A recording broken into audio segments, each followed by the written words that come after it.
Saludos, es para mí un privilegio muy grande poder darles la bienvenida a su espacio, Reflexiones Dominicales de la Iglesia La Paz.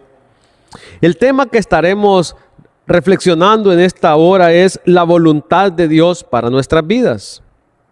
Quiero mostrarles unas imágenes de una cosecha de maíz. Vean cómo el de la izquierda ha dado un buen fruto, agradable, se ve delicioso, ¿verdad? ¿No les dan ganas a ustedes de ponerlo ahí en las brasas y luego echarle un poco de limón y sal? Se me hace hasta agua la saliva. Pero vamos al otro. ¿De qué les dan ganas a ustedes? Bueno, claro, le dan ganas de tirarlo, ¿no es cierto? Como cristianos, nosotros, queridos, debemos dar fruto. Pero ¿cómo es nuestro fruto? ¿Es hermoso o dan ganas de tirarlo? La voluntad de Dios para nuestras vidas es que seamos fructíferos y que el Padre sea glorificado.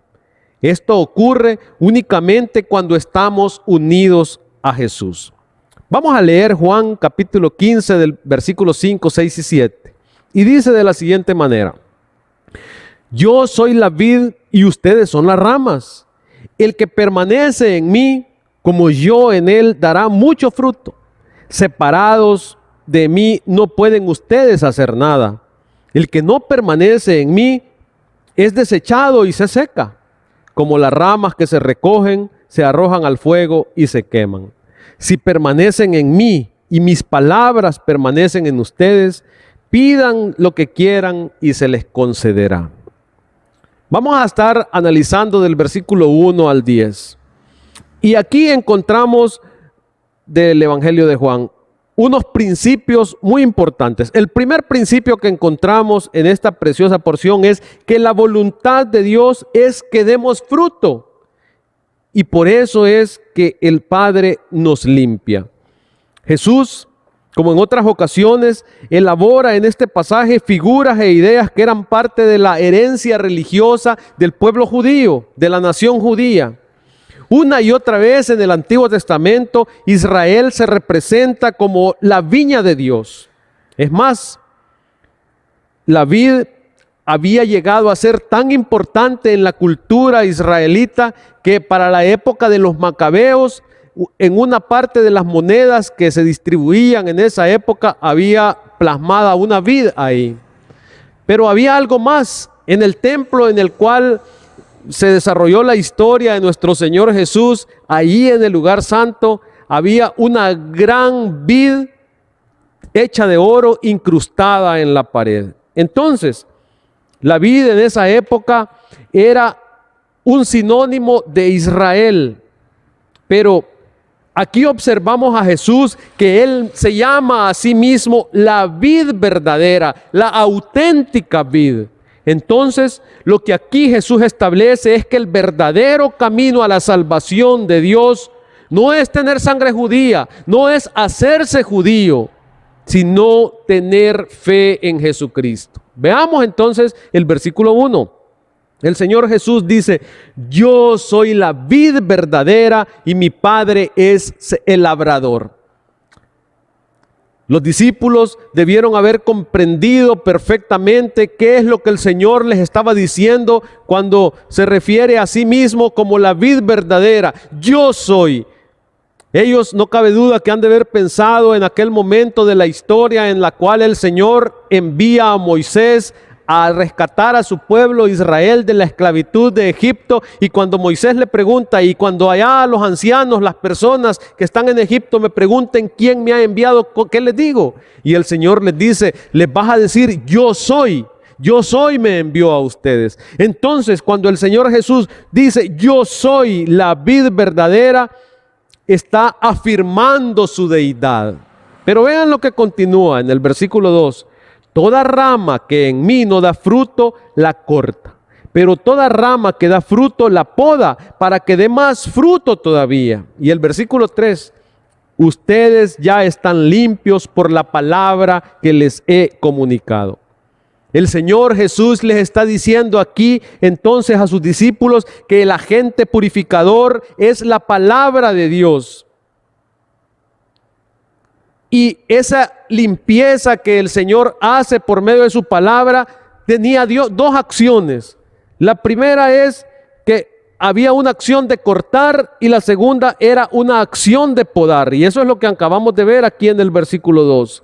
Los pámpanos o las ramas que dejan de dar fruto son las que ya no tienen en sí la vida que viene de la fe de permanecer en Cristo. Por lo tanto, ya no están en el amor de Cristo. Entonces, el Padre, que es descrito aquí como el labrador, corta esa pequeña rama.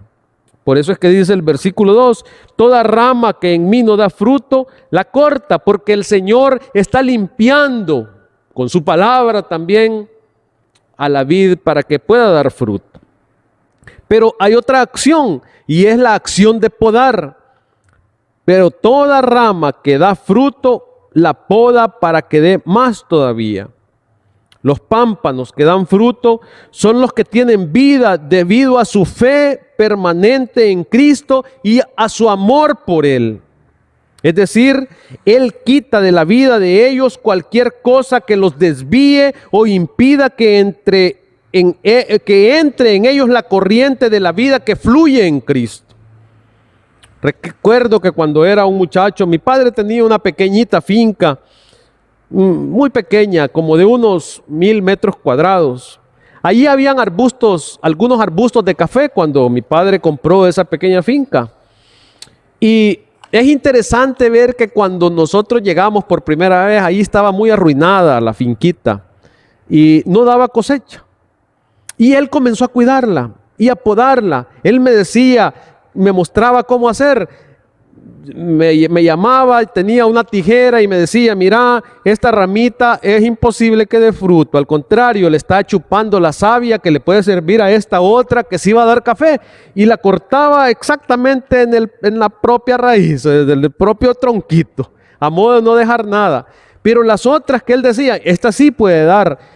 Y veía en alguna de esas ramitas una hoja que estaba marchita o estaba fea o tenía algo ahí que no estaba bien. Él arrancaba la hojita, la cuidaba y después se metía en medio del árbol y me decía, mira, este árbol, a los árboles de café les gusta que uno los estire, y los estiraba, casi que los quebraba, pero quedaban bien, se veían muy bonitos. Más o menos como 2 años después, esos arbustos de café que no daban nada, dieron una buena cosecha de café. El trabajo que mi padre hizo ahí dio su fruto. Queridos hermanos, ustedes y yo estamos unidos a Cristo. El Padre quiere que demos fruto, por tanto, Él nos limpia. Y la manera de limpiarnos, el Señor Jesús nos la describe en el versículo 3, lo hace a través de su palabra. Por eso es que yo les quiero animar en esta hora a que este año que estamos comenzando le dediquemos más tiempo a la meditación de la palabra, dediquémosle suficiente tiempo, aprovechemos la bendición de que tenemos la Biblia en nuestras manos. Muchos no tienen ese privilegio. Recordemos que las Escrituras son las que dan testimonio de Jesús y la voluntad de Dios es que permanezcamos unidos a Jesús. Ese es el segundo principio que encontramos aquí. El Señor dice, permaneced y yo permaneceré. Es decir, que hay aquí una relación recíproca entre nosotros y el Señor Jesús. Permanecer es una condición indispensable para dar fruto. Los creyentes, como las ramas, no pueden dar fruto si no están pegadas en Jesús. La única manera entonces de dar fruto es estando unidos a Jesús. Versículo 4. Permanezcan en mí y yo permaneceré en ustedes. Así como ninguna rama puede dar fruto por sí misma, sino que tiene que permanecer en la vid, así tampoco ustedes pueden dar fruto si no permanecen en mí. Permanecer significa creer que Él es el Hijo de Dios. Significa recibirle como Salvador, pero no solamente como Salvador, ay sí, Él murió por mí en la cruz y yo reconozco ese sacrificio, sino también reconocer su señorío, saber que Él es nuestro Señor. Entonces, si nosotros sabemos que Él es nuestro Señor, vamos a obedecer su palabra. No basta solo con creer y decir, sí, Él es mi Señor, pero al final yo hago lo que yo quiero. Eso no es reconocer el señorío de Jesús. Reconocer el señorío de Jesús implica hacer lo que Él nos ordena en su palabra. Versículo 5. Yo soy la vid y ustedes son las ramas. El que permanece en mí, como yo en él, dará mucho fruto. Separados de mí, no pueden ustedes hacer nada. Vean qué triste situación. La persona que no permanece unida a Cristo es desechada y se seca. Las ramas son todos aquellos que hemos declarado ser seguidores de Cristo. Pero hay ramas fructíferas que son los creyentes que mediante su unión viva con Cristo llevan fruto. Pero los que se tornan improductivos, a los que no siguen a Cristo como debe ser, porque su compromiso con Él es superficial, Dios les separará. Recuerden, Él es el labrador. Ser improductivo entonces es como estar muerto. De ahí que se corta y se echa fuera. Versículo 6. El que no permanece en mí, vean qué triste, es desechado y se seca. Como las ramas que se recogen, se arrojan al fuego y se secan. Vean lo que pasó a Judas. Judas fue uno de los 12. Incluso cuando el Señor los mandó de 2 en 2 a predicar, no cabe duda que Judas predicaba también. Sin embargo, en Judas se cumple esta palabra. En la actualidad también hay pseudocristianos. Hay gente que dice ser cristiana, pero realmente no viven como cristianos. No dan el fruto que debe producir un cristiano. Esto que estamos viendo aquí es uno de los principios fundamentales del Nuevo Testamento. Que la inutilidad nos lleva al desastre. La rama improductiva, queridos y queridas, acaba en el fuego. Versículo 7. Permanezcan en mí y mis palabras permanecen en ustedes. Leo una vez más el 7. Si permanecen en mí y mis palabras permanecen en ustedes, pidan lo que quieran y se les concederá.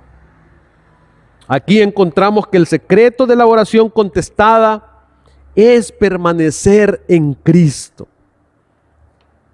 Cuando más cerca uno vive de Jesús, mediante la meditación, mediante el estudio de la palabra de Dios, mediante el congregarnos con otros cristianos, tanto más estaremos de acuerdo con la voluntad de Él y nuestras oraciones serán de acuerdo a la voluntad de Él.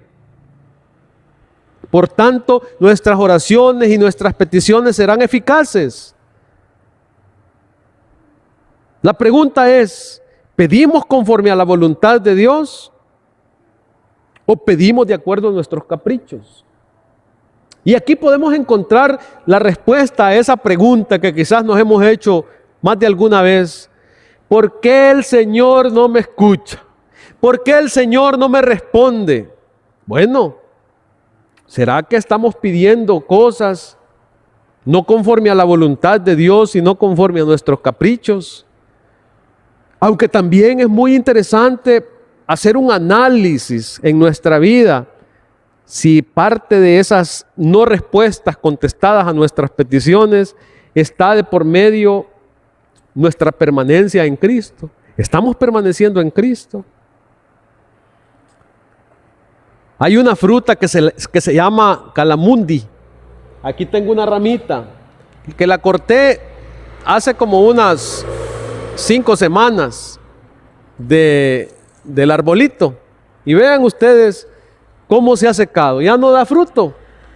Esta ramita para lo único que sirve es para hacer una pequeña fogata, quizás para aligerar, para que el fuego agarre más rápido. Pero esta ni siquiera para hacer un mueble sirve. Ya no da nada. Pero vean cómo si esta ramita pudiera haber sido útil. Ahí hay una fotografía de un arbusto de calamundi. Vean qué precioso. Vean qué bonito fruto da ese arbolito, ese arbusto. Queridos hermanos, aquí vemos 3 verdades importantes. La responsabilidad de permanecer en Cristo recae sobre los discípulos. Usted, querido hermano, y yo somos responsables de permanecer en Cristo. Para salvarnos, usted y yo no hemos tenido que hacer absolutamente nada. El Señor hizo todo por usted y por mí, muriendo en la cruz. ¿Qué podemos hacer nosotros para alcanzar la salvación? Absolutamente nada, queridos hermanos. Pero sí hay cosas muy importantes en nuestra vida que debemos de hacer. Permanecer en el Señor. Esa sí es una responsabilidad suya y es una responsabilidad mía. Permanecer en Cristo resulta en la morada permanente de Jesús. Por eso es que debemos de ser muy cuidadosos, ya que las consecuencias de dejar de permanecer en Cristo son falta de fruto. Y cuando ya no damos fruto, hay separación de Cristo y no espera más en el futuro que la destrucción. El último principio que encontramos en esta preciosa porción es que la voluntad de Dios para nuestra vida es que le glorifiquemos. Cuando damos fruto, la gente ve que somos del Señor. Versículo 8. Mi Padre es glorificado cuando ustedes dan mucho fruto y muestran así que son mis discípulos. Vean qué precioso. El Padre es glorificado en nosotros cuando damos fruto. ¿Y el fruto cuál es? El fruto es que permanezcamos en su amor y obedezcamos sus mandamientos. Versículos 9 y 10. Así como el Padre me ha amado a mí, también yo los he amado a ustedes. Permanezcan en mi amor. Si obedecen mis mandamientos, permanecerán en mi amor, así como yo he obedecido los mandamientos de mi Padre y permanezco en su amor. Quiero que reflexionemos un poco en algunas preguntas que probablemente ya han escuchado ustedes. ¿Cuál es el fruto, por ejemplo, que ustedes esperan del equipo de fútbol de su predilección? ¿Que gane o que pierda? Bueno, que gane pues. ¿Y cómo gana? ¿Jugando bien? Jugando bien no se gana metiendo goles. Entonces, el fruto que esperamos de un equipo de fútbol de nuestra predilección es que meta goles, que eche goles. Otra pregunta, ¿qué esperamos de una panadería? Bueno, ¿qué fruto esperamos ahí? Buenos trozos de pan para disfrutarlos como a las 3 de la tarde con una buena taza de café. ¿No es cierto? ¿Y de un carpintero qué esperamos? Claro, buenos muebles, cómodos muebles. ¿Y de un cristiano? ¿Cuál es el fruto que esperamos de un cristiano? Por supuesto que el fruto es que se parezca a Jesús. Cuando nosotros pensamos en un cristiano, lo vemos en apariencia moral, espiritual, de conducta, como Cristo. Ese es el fruto que un cristiano debe de dar. Aquí, entonces, en esta porción encontramos 3 condiciones de la vida fructífera. La primera es la limpieza. Y el Señor nos limpia por medio de su palabra. La segunda es permanencia. Es una decisión que usted y yo debemos de tomar de permanecer unidos a Cristo. Y la tercera es la obediencia a la voluntad de Dios, la obediencia a su palabra. Cuando nosotros cumplimos con esos 3 requisitos o esas 3 condiciones, entonces vamos a dar fruto. Y hagamos ahora una serie de preguntas más. ¿Qué fruto estoy dando yo? Por ejemplo, este año que pasó, 2021, no, pero es que estamos en la pandemia, está difícil dar fruto. No, querido hermano, ¿ha dado algún fruto? Por ejemplo, ganar almas. El Señor ha respondido sus oraciones. Es un fruto también, lo acabamos de ver aquí. Gálatas capítulo 5, 22 y 23 nos da el apóstol Pablo una lista de frutos que como cristianos debemos de dar. Y dice, en cambio, el fruto del Espíritu es amor. ¿Ama usted incluso a sus enemigos? ¿A aquellos que le desean mal? ¿O lo odia? Alegría, paz, paciencia, amabilidad, bondad, fe, humildad. ¿Es usted humilde o es arrogante? Dominio propio. Vean ustedes el fruto que el cristiano se espera que dé. No se espera que sea un hombre o una mujer arrogante, impaciente, que pase amargado toda la vida. No, no es ese el fruto del Espíritu. Y el apóstol Pedro dice también lo siguiente, 2 Pedro 1, del 5 en adelante: precisamente por eso, esfuércense por añadir a su fe virtud, a su virtud entendimiento, al entendimiento dominio propio, al dominio propio constancia, a la constancia devoción a Dios, a la devoción a Dios afecto fraternal y al afecto fraternal amor. Porque estas cualidades, si abundan en ustedes, les harán crecer en el conocimiento del Señor Jesucristo y evitarán que sean inútiles e improductivos. La voluntad de Dios, entonces, queridos hermanos y hermanas, para nuestra vida es que seamos fructíferos y que el Padre sea glorificado. Esto ocurre únicamente cuando estamos unidos a Jesús. Estamos iniciando el año y es un buen momento aún para evaluarnos como discípulos de Jesús. Debemos preguntarnos entonces, ¿el fruto que doy glorifica al Padre Celestial o lo está desprestigiando?